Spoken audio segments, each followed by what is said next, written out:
জাতীয় নির্বাচনকে সামনে রেখে ধর্মভিত্তিক রাজনৈতিক দলগুলোর ভোট এক বাক্সে আনার যে কৌশল, সেটি এখন বড় পরীক্ষার মুখে পড়েছে। জামাত ইসলামীর নেতৃত্বাধীন ধর্মভিত্তিক জোটে ভাঙনের সুর এখন স্পষ্ট। আসন সমঝোতা নিয়ে টানাপোড়েনের কারণে শরিক দলগুলোর মধ্যে দূরত্ব বাড়ছে, আর সেই দূরত্বের কারণেই জোটের ঐক্য নিয়ে উঠছে প্রশ্ন। বিশেষ করে চরমোনাই পীরের নেতৃত্বাধীন ইসলামী আন্দোলনের সঙ্গে সমঝোতা না হওয়ায় এই জোটের ভবিষ্যৎ নিয়ে অনিশ্চয়তা স্পষ্ট হয়ে উঠেছে। আনুষ্ঠানিকভাবে কেউ জোট ছাড়া ঘোষণা না দিলেও ঘটনা প্রবাহ বলছে ভাঙনের শঙ্কা আর গুঞ্জন নয়।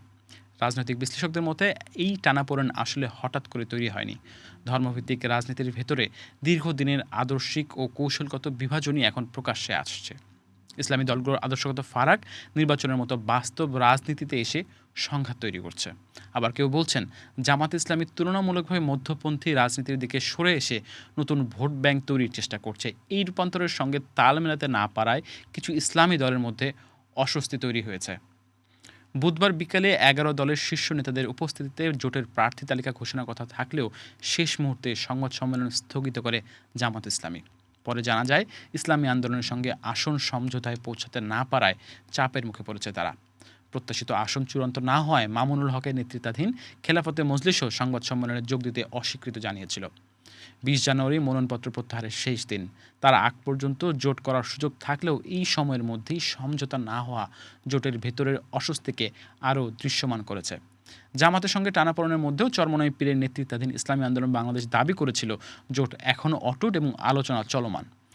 বুধবার পুরানো পল্টনের দলের কেন্দ্রীয় কার্যালয়ে জ্যেষ্ঠ নেতাদের বৈঠকের পর দলের মুখপাত্র কাজী আতাউর রহমান জানিয়েছিলেন, ইসলামপন্থীদের ভোট এক বাক্সে আনার নীতিগত সিদ্ধান্তে তারা এখনও অনড় এবং শিগগিরই তার রূপরেখা পরিষ্কার হবে। তবে বৃহস্পতিবার রাত পর্যন্ত ইসলামী আন্দোলনের সঙ্গে কোনো চূড়ান্ত সমঝোতা হয়নি। ফলে তাদের জন্য ৪৭টি আসন ফাঁকা রেখে বাকি আসনগুলোতে প্রার্থী ঘোষণা করেছিল জামাত নেতৃত্বাধীন জোট। বৃহস্পতিবার রাতে ঢাকার ডিপ্লোমা ইঞ্জিনিয়ার ইনস্টিটিউটে সংবাদ সম্মেলন করে জামাত ইসলামী নেতৃত্বাধীন ১০ দল নির্বাচনী সমঝোতা ঘোষণা দেয়। ঘোষিত তালিকা অনুযায়ী জামাত ইসলাম এককভাবে ১৭৯ আসনে প্রার্থী দেবে। জাতীয় নাগরিক পার্টি এনসিপি পাবে ৩০টি আসন, বাংলাদেশ খেলাফত মজলিস ২০টি, খেলাফত মজলিস ১০টি, লিবারেল ডেমোক্রেটিক পার্টি এলডিপি ৭টি, আমার বাংলাদেশ এবি পার্টি ৩টি এবং বাংলাদেশ ডেভেলপমেন্ট পার্টি বিডিপি ও নেজামে ইসলামী পার্টি ২টি করে আসন প্রার্থী দেবে। এই জোটে শরিক থাকলেও বাংলাদেশ খেলাফত আন্দোলন ও জাগপা কোনো প্রার্থী দেবে না। কিছু আসন খোলা রাখা হয়েছে ভবিষ্যৎ সমঝোতার আশায়।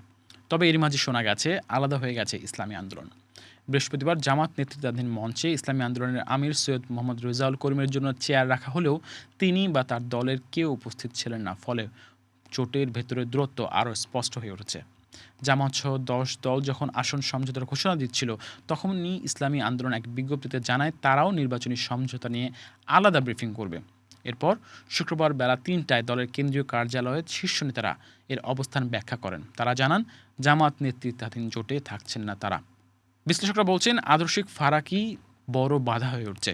গবেষক ও রাজনৈতিক বিশ্লেষক আলতাফ পারভেজ মনে করেন এই ভাঙন অস্বাভাবিক নয়। তিনি বলছেন ধর্মভিত্তিক দল হলেও তাদের মধ্যে গভীর তরিকাগত ও আদর্শিক পার্থক্য রয়েছে।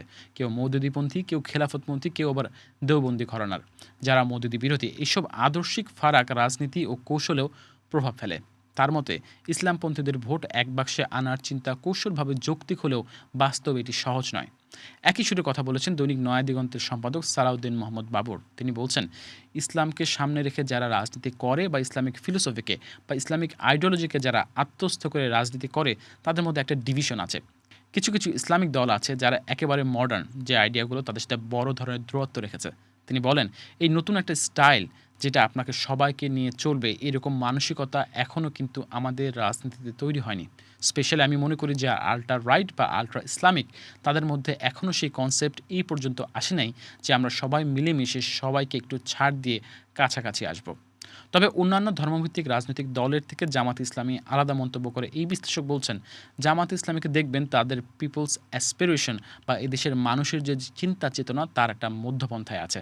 এখানেই জামাত ট্রান্সফার করে আসার চেষ্টা করছে।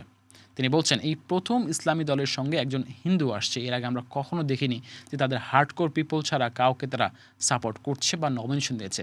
এবার তারা অনেক লোককে নমিনেশন দিয়েছে যারা হার্ডকোর নন। তবে শেষ পর্যন্ত এই জোটের ব্যাপারে আশাবাদী এই সাংবাদিক। তিনি বলছেন, তাদের দলের নিজস্ব কনসেপ্ট নিজের মেথডেই করেছে। দলের বাইরে যখন অ্যালায়েন্স করেছে তারা কিন্তু অনেককে অ্যাকোমোডেট করেছে। তাদের একটা নতুন একটা ডাইমেনশন আমি মনে করি। জামাত নিশ্চয়ই কিছু স্যাক্রিফাইস করেছে তাদেরকে অ্যাকোমোডেট করার জন্য। তবে আলতাফ পারভেজ মনে করেন ধর্মভিত্তিক জোট শেষ পর্যন্ত সফল হওয়া কঠিন। তিনি বলছেন, এটা এক ধরনের ট্রায়াল অ্যান্ড এরর। চেষ্টা থাকবে কিন্তু ১০০% সফল হবে না। পাকিস্তান ও ভারতেও ইসলামী দলগুলো একসঙ্গে নির্বাচন করতে পারে না। তবে বাংলাদেশে যদি তারা পারত তাহলে ভোটের অঙ্ক নিশ্চিতভাবেই অনেক বাড়ত। বিশ্লেষকের মতে ইসলামপন্থী দলগুলোর ভোট একত্র করার যে স্বপ্ন সেটি এখন আদর্শিক বিভাজন, আসন বণ্টনের হিসাব এবং পারস্পরিক আস্থার সংকটে আটকে গেছে।